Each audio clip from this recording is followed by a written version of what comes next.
नमस्कार। आकाशवाणी से समाचार प्रभात के साथ मैं निखिल कुमार।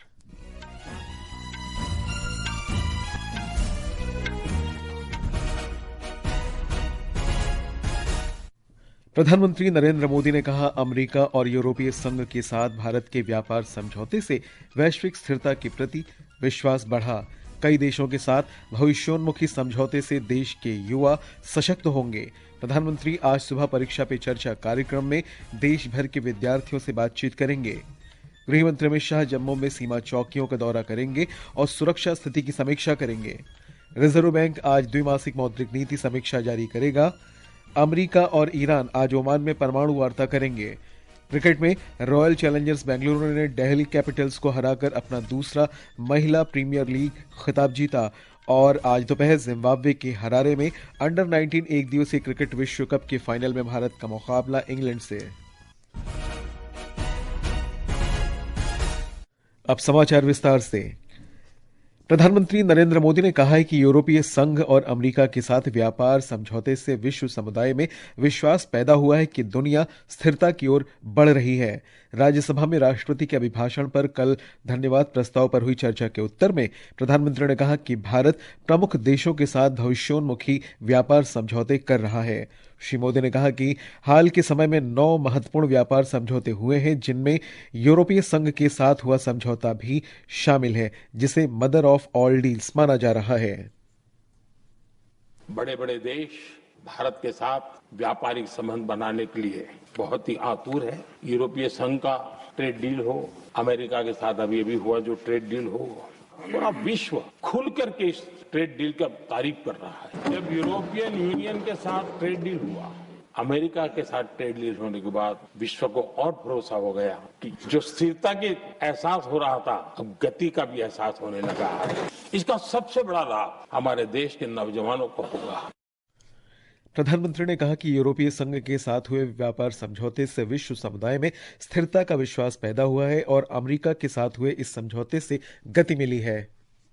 अब एक नए वर्ल्ड ऑर्डर की तरफ विश्व बहुत तेजी से आगे बढ़ रहा है। विश्व मित्र के रूप में, विश्व बंधु के रूप में आज भारत अनेक देशों का विश्वस्त पार्टनर बना है और हम कंधे से कंधा मिला करके विश्व कल्याण की दिशा में भी अपनी उचित भूमिका निभा रहे हैं, अपने सामर्थ्य से सहाय भी कर रहे हैं। आज भारत वैश्विक मंचों पर ग्लोबल साउथ की बुलंद आवाज बन गया। प्रधानमंत्री ने कहा कि भारत कई देशों का विश्वसनीय सहयोगी है और विश्व कल्याण के लिए लगातार काम कर रहा है। विकसित भारत की यात्रा में बीते वर्ष देश के तेज प्रगति से विकास के वर्ष रहे हैं। जीवन के हर क्षेत्र में, समाज के हर वर्ग को उनके जीवन में परिवर्तन का एक कालखंड रहा है। एक सही दिशा में तेज गति से देश आगे बढ़ रहा है। प्रधानमंत्री ने बुधवार को लोकसभा की कार्यवाही के दौरान कांग्रेस पार्टी के अभद्र व्यवहार की कड़ी आलोचना की। उन्होंने कहा कि राष्ट्रपति पद जनजातीय समुदाय और संविधान का अपमान है। श्री मोदी ने लोकसभा में विपक्ष के नेता राहुल गांधी की संसद परिसर में केंद्रीय मंत्री रवनीत सिंह बिट्टू के खिलाफ अपमानजनक टिप्पणी को सिख समुदाय का अपमान बताया। प्रधानमंत्री ने तृणमूल कांग्रेस के नेतृत्व वाली पश्चिम बंगाल सरकार पर भी घुसपैठियों को संरक्षण देने और अदालतों पर दबाव डालने का आरोप लगाया। इससे पहले भाजपा सांसद माया नरोलिया ने चर्चा में भाग लेते हुए कहा कि 1 लाख से अधिक आयुष्मान आरोग्य मंदिरों के माध्यम से देश भर के गांवों में स्वास्थ्य सेवाएं पहुंच चुकी हैं। चर्चा के दौरान आम आदमी पार्टी के संदीप कुमार पाठक ने सरकार पर संस्थाओं के दुरुपयोग का आरोप लगाया। प्रधानमंत्री के संबोधन के बाद राज्यसभा ने राष्ट्रपति के अभिभाषण पर धन्यवाद प्रस्ताव को ध्वनिमत से पारित कर दिया। लोकसभा ने कल ही धन्यवाद प्रस्ताव पारित कर दिया था। लोकसभा में आज 2026-27 के बजट पर चर्चा होगी। वित्त मंत्री निर्मला सीतारामन ने 1 फरवरी को संसद में केंद्रीय बजट पेश किया था। आज ही राज्यसभा में एक गैर सरकारी सदस्य भी पेश किया जाना है। प्रधानमंत्री नरेंद्र मोदी आज परीक्षा पे चर्चा के 9वें संस्करण में देश भर के विद्यार्थियों से बातचीत करेंगे। यह वार्षिक कार्यक्रम आज सवेरे 10 बजे विभिन्न प्लेटफॉर्म पर प्रसारित होगा। ब्यौरा हमारे संवाददाता से।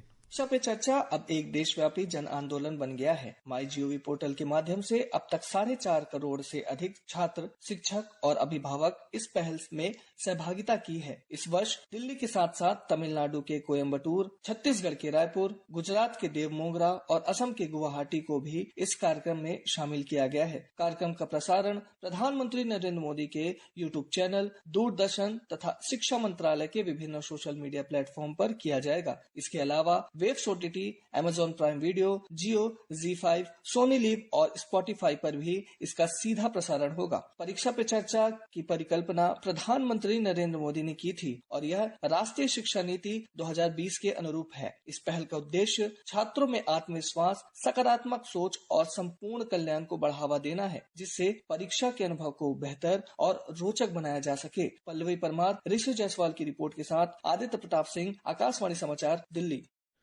गृह मंत्री अमित शाह आज जम्मू में सीमा सुरक्षा की समीक्षा करेंगे। वे कल रात 2 दिन के दौरे पर जम्मू पहुंचे। हमारे संवाददाता ने बताया है कि श्री शाह सुरक्षा एजेंसियों और प्रशासनिक अधिकारियों से मिलेंगे तथा समग्र कानून व्यवस्था की स्थिति का मूल्यांकन और वर्तमान विकास परियोजनाओं की प्रगति का आकलन भी करेंगे।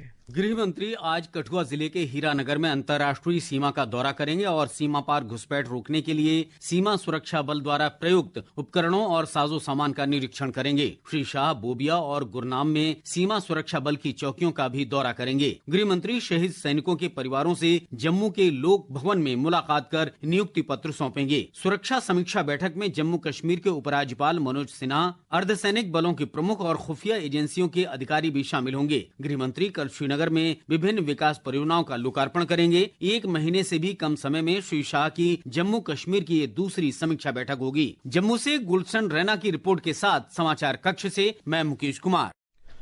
फ्रंटियर नागालैंड टेरिटोरियल अथॉरिटी के गठन के लिए केंद्र, नागालैंड सरकार और पूर्वी नागालैंड पीपल्स ऑर्गेनाइजेशन ENPO ने एक समझौते पर हस्ताक्षर किए हैं। ENPO नागालैंड के 6 पूर्वी जिलों की 8 मान्यता प्राप्त नागा जनजातियों का प्रतिनिधित्व करने वाली संस्था है। गृहमंत्री अमित शाह और नागालैंड के मुख्यमंत्री नेफ्यू रियो की उपस्थिति में कल नई दिल्ली में इस समझौते पर हस्ताक्षर किए गए। श्री शाह ने कहा कि सरकार ने इस समझौते के साथ संघर्ष मुक्त, हिंसा मुक्त और विकसित पूर्वोत्तर की तरफ एक कदम बढ़ाया है। प्रधानमंत्री नरेंद्र मोदी जी ने उग्रवाद मुक्त, हिंसा मुक्त, विवाद मुक्त और विकसित नॉर्थ ईस्ट की जो कल्पना कर रही है, उसमें एक कदम और आगे। एक बहुत बड़े लंबे समय से चलते हुए विवाद का सुखद अंत हो रहा है और इसका महत्व इसलिए ज्यादा है कि ENPO और नागालैंड सरकार ने ही आपस में चर्चा कर इस समझौते को एक शेप दिया है और लॉजिकल एंड तक पहुंचा है। ये समाचार आकाशवाणी से प्रसारित किए जा रहे हैं। ताज़ा समाचार जानने के लिए आप हमारे social media handle X@AIR News Hindi को फॉलो कर सकते हैं। समाचार प्रभात में आपका फिर स्वागत है। रिजर्व बैंक द्विमासिक मौद्रिक नीति समीक्षा के निर्णय आज घोषित करेगा। गवर्नर संजय मल्होत्रा की अध्यक्षता वाली समिति ने बुधवार को भारतीय अर्थव्यवस्था, मुद्रास्फीति और अन्य आर्थिक कारकों पर चर्चा शुरू की थी। यह वित्त वर्ष 2025-26 की अंतिम मौद्रिक नीति समीक्षा है। केरल के तिरुवनंतपुरम जिले में मतदाता सूची के विशेष गहन पुनरीक्षण के अंतर्गत सुनवाई लगभग पूरी हो चुकी है। अब तक प्रदेश में 21,130 नामों को मतदाता सूची से हटाया गया है। उधर तेलंगाना में मतदाता सूची के विशेष गहन पुनरीक्षण की तैयारियां जोरों पर है। इस संबंध में राज्य के मुख्य निर्वाचन अधिकारी सुदर्शन रेड्डी ने राजनीतिक दलों के प्रतिनिधियों के साथ बैठक की। अमेरिका और ईरान आज ओमान की राजधानी मस्कत में परमाणु वार्ता करेंगे। ईरान के विदेश मंत्री अब्बास अरागची ने सोशल मीडिया पोस्ट में ये जानकारी दी है। हमारे संवाददाता ने बताया कि बैठक मौजूदा तनाव के बीच एक महत्वपूर्ण कूटनीतिक पहल है। ओमान पश्चिम एशियाई कूटनीति में लंबे समय से तटस्थ मध्यस्थ माना जाता रहा है और उसने पहले भी अमेरिका ईरान वार्ता की मेजबानी की है। इस वार्ता में ईरान के विदेश मंत्री अब्बास अरागची शामिल होंगे। अमेरिकी प्रतिनिधिमंडल में पश्चिम एशिया के दूत स्टीव विटकॉफ और संभवतः जेरेड कुशनर भी शामिल होंगे। जून 2025 में 12 दिन के इजरायल ईरान संघर्ष के बाद तनाव बढ़ गया, जिसके बाद अमेरिकी सेना ने ईरान के प्रमुख परमाणु ठिकानों पर बमबारी की थी। हाल के महीनों में ईरान ने देश देशव्यापी विरोध प्रदर्शनों पर हिंसक कार्रवाई भी की है। ईरान चाहता है कि बातचीत परमाणु मुद्दे और प्रतिबंधों में ढील तक सीमित रहे, लेकिन अमेरिका ईरान के बैलिस्टिक मिसाइल कार्यक्रम और क्षेत्रीय गतिविधियों को भी एजेंडे में शामिल करने पर जोर दे रहा है। इस बीच अमेरिका ने पश्चिम एशिया में अपनी सैन्य उपस्थिति बढ़ा दी है। दोनों देशों के बीच कई परोक्ष वार्ताओं के बाद आमने सामने की इस बातचीत से तनाव कम होने की उम्मीद है। अंतर्राष्ट्रीय समुदाय भी इस वार्ता पर बारीकी से नजर रखे हुए है। दुबई से विनोद कुमार की रिपोर्ट के साथ समाचार कक्ष से आनंद पाठक।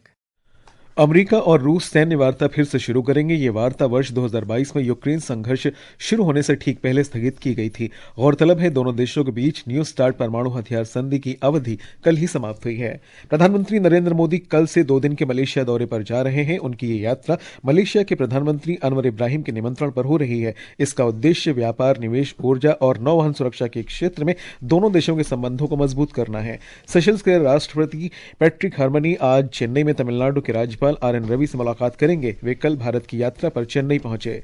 और अब खेल जगत की खबरों के साथ हैं फरहत नाज।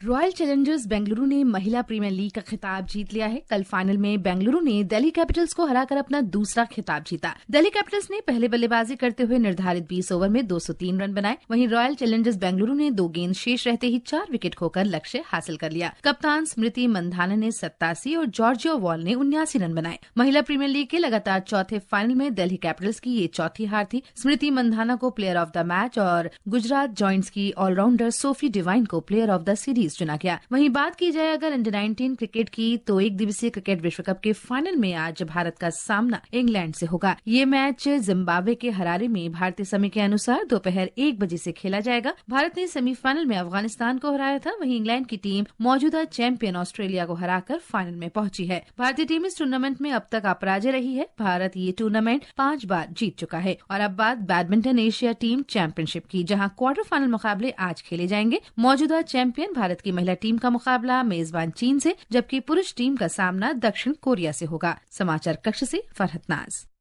और अब समाचार पत्रों की सुर्खियों के साथ हैं जया भारती। धन्यवाद निखिल। राज्यसभा में प्रधानमंत्री नरेंद्र मोदी के बयान को अखबारों ने आज पहले पन्ने पर दिया है।